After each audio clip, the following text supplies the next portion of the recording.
And if you're interested in art, performance art, art you can hang on your wall, art you can create and display in your home, you're going to want to check out the Hobbs Open Studios event where Christine is building for us right now. Christine, what are you up to?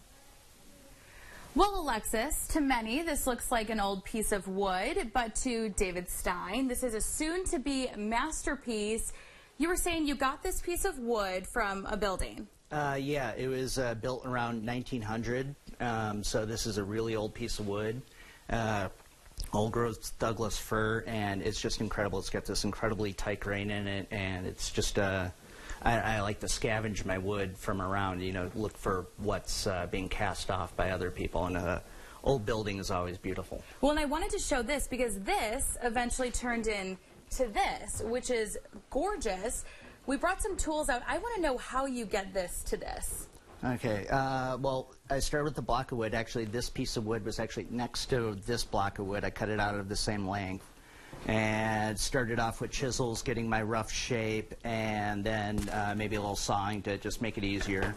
I get to a certain point, and most of this is empty space, so I usually go to town with a drill and just remove the material that's not there. And this is a flex shaft, so this rotates. I could put different bits on it. And I do a lot of finish work on that because once I get to a certain point, it's just too delicate to be using these kind of tools. And this is all one piece. It's not like you did little pieces and put together. You had to actually get in there and make this work. And you said a lot of like physics and math and stuff like that comes into play because you really enjoy that stuff as well. Yeah, well, the theme of a lot of my work comes out of physics and math because it's just, when you play with it, it's beautiful. The universe is just, there's always inspiration out there.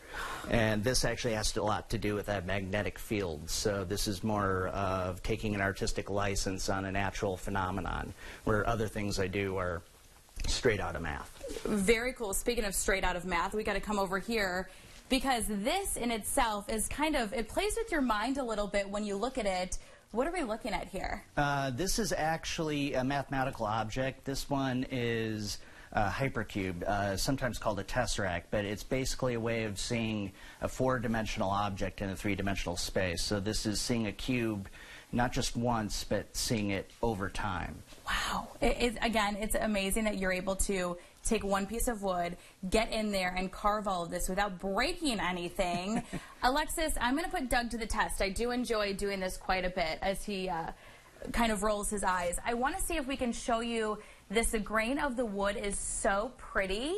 And David was saying he really has to look at where those grains are going and go with it. You can get lost and lose that, but that's what makes this so pretty are all those lines that are in the natural wood, which is just gorgeous. Absolutely gorgeous. That is stunning, Christine. What talent.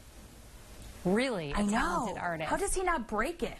Well, when I was learning how to sculpt and carve wood in particular, there were certain moments where, you know, I definitely failed. Yeah, there are always those fail moments, but he's done pretty good. Incredible. Christine, thank you.